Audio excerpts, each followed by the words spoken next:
Narito na naman tayo para sa isang napaka-sweet at nakakakilig na love story nila Kalingap Edu at Ate Viancy. Sa pagpapatuloy ng ating love story ay talagang kinilig ang mga viewers dahil new adventure ang vlog na ito para sa Kalingap Edu and Viancy love team.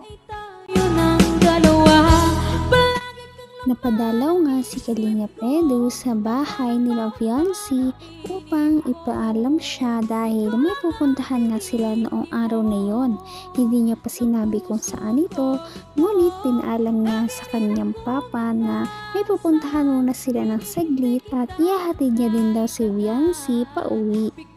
Pagkakita nga ni Viancy kay Kalingap Edu ay agad-agad siyang nagtanong kung okay lang ba ito. Dahil nga kakagaling lang ni Kalingap Edu sa sakit. Kaya naman concern na concern ang dalaga sa binata. At dahil nga ilang araw silang hindi nagkita, namiss din nila ang isa't isa. Nagkasakit po ba ka? Nagkasakit? Ayos na po yung pakiramdam mo. Sama pa nga eh. Sige na po. Wala kasi ang tagal gumaling at wala nag-aalaga. Sabi ko po kasi magpahinga po kayo. Magpahinga? Kahit anong pahinga, wala eh. Walang nagkikare. Pero, ewan ko ba? Pag nakikita kita, nagiging okay. Nagiging okay ako. Ikaw? Okay ka lang? Opo. Kumusta? Sabi nga ni Kalingap Edu na napakahirap nga daw talaga nung nagkasakit siya. Feeling niya daw talaga ay walang nag-care para sa kanya. Ngunit ngayon nakita niya na si Ate Viancy ay parang nawala lahat ng kanyang mga pag-aalala at sakit. Bigla ata siyang sumigla noong makita si Ate Viancy. Bigla ata siyang naging okay. Sandali pa nga nagbiruan si Kalingap Edu at si Viancy. Maya-maya ay pumunta na si Kalingap Edu sa papa ni Viancy upang magpaalam kung pwede bang mailabas sa isang date si Viancy para sa araw na iyon. Kinilig talaga ang mga viewers dahil talagang pumunta pa at nag-effort si Kalingap Edu na ipaalam si Viancy para lang makasama ito noong araw na iyon. Kita nga na parang kinabahan ng slight si Kalingap Edu, ngunit go na go pa rin.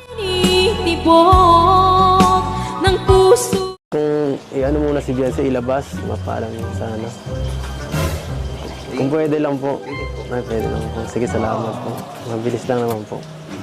Maano ka lang kami, mamamasya lang po. Okay na po to. Okay na. Mainit po eh. Kapagay. Kahit ano naman, okay. Tara. Tara na. I'm looking at you, I feel the tension.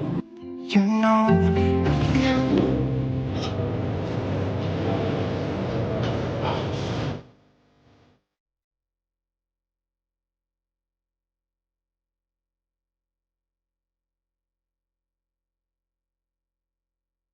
Intertwine.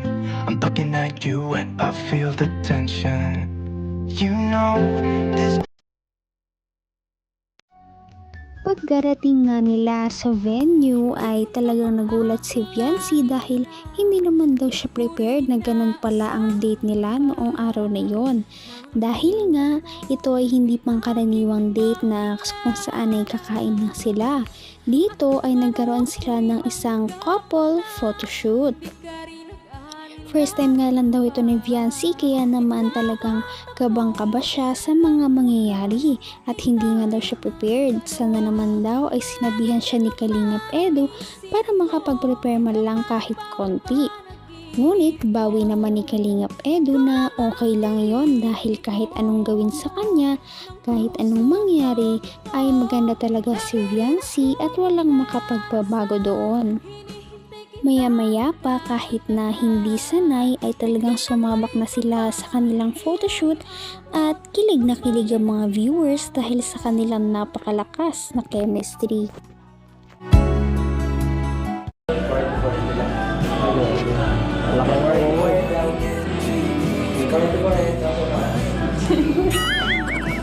Ano na?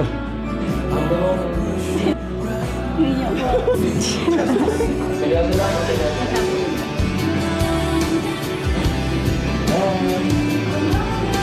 ako, okay lang. Wait mo isa pa. Okay na yun, ma'am. Nakagano ka. Sandal ko.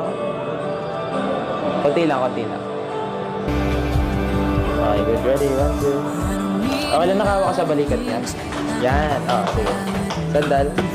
Isa pa. 1, 2. Kuya, tingin ka sa kanya. Kunyari, sisilip pa siya. Ma'am, gano'n ka ulit. 1, 2. Ka dito, harap ka dito. Tapos ikaw, ma'am, dito.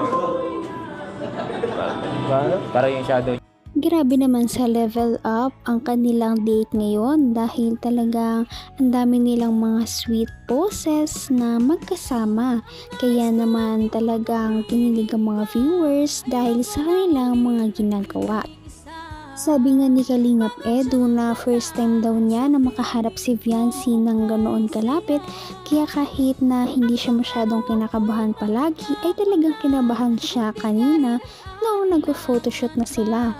Ngunit dahil talagang parang may feelings na sila sa isa't isa ay parang na-enjoy naman nila ang mga photoshoot at ang mga fun na poses na kanilang mga ginagawa. Pinuri nga ni Kalingap Edu na napakaganda raw talaga ni Viancy kaya maswerte siya. May sa dibdib.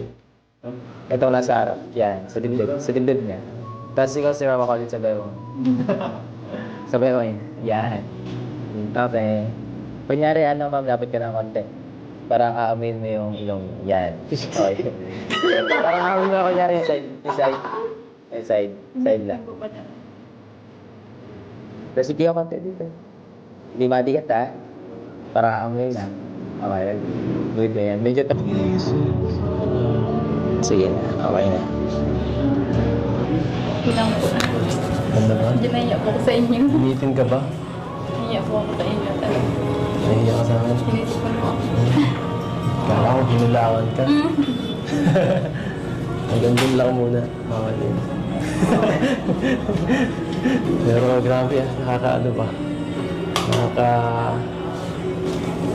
Ibang klase yung... Talaga namang ibang klase nga talaga ang experience na yun para sa dalawa dahil kung sa natural na vlog ay talagang lagi silang magkalayo dahil nga nahihiya pa si Viancy sa kanya, ay doon wala talaga silang choice kundi magharap na dalawa. Kaya naman kinilig din talaga ang mga viewers sa kanilang mga kilig moments. Grabe talaga at parang silang sila na kung mag-post silang dalawa. Parang may label na. Pagkatapos nga ng kanilang photoshoot ay napansin nila na gabi na. Kaya naman sabi ni Kalingap Edu ay ihahatid na daw nila si Viancy sa kanila dahil parang naman safe siyang makauwi. Kaya kahit pagod at gabi na ay hinatid nila si Viancy. Magkano ba ito? 1, 2, 3, 4, 5. Ito, 5,000. Galing kay Tita Emmy. Pang ano mo daw, pocket money. Para sa... May pang ano na sa Palawan? Tanggapin mo. Wow! Para sa'yo. Salamat po. Sorry po. So gusto ko lang sabihin sa Viancy itong pinabibigyan Tita Pink Pro. May sasabihin lang po kami, Nay. Oo, para alam niyo rin po, Nay. Tita Pink Provido, di ba? Yung nagdagdag nung... Ay, nagbigay ulit po si Tita Pink Provido ng 100,000 po. Grabe. Opo, pandagdag daw sa pabahay. At ang sabi ko niya sa akin, baka ito yung bahay nila Viancy. Opo, grabe si Tita Pink. Sobrang bait talaga, Tita Pink Provido. Thank you so much po, Kasi grabe ang pagmamahal nyo kay Viancy. Sobrang Grabe talaga at umulan na naman ng mga iba't ibang blessings galing sa iba't ibang tao at sponsors ang bahay ni Viancy.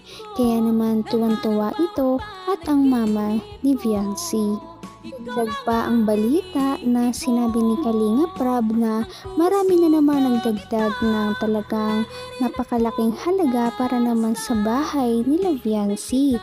Meron pa nga nagdagdag ng 150,000 at may mga tig 50,000 para lamang mabuo ang bahay ni Viancy. At hindi lamang yon dahil hindi lang ito first floor kundi gusto ng mga sponsors na magkaroon ng second floor ang bahay ni Viancy dahil napakabait naman talaga ni Viancy at deserve niya ang mga ito. Kaya naman sana ipatuloy natin silang suportahan at mahalin si Viancy, si Kalingap Edu at ang Kalingap team. Yan lamang at maraming salamat sa panonood. Abangan natin kung magkakatuluyan ba talaga si Kalingap Edu at Viancy. Hanggang sa muli. Bye! Ngayon'y abot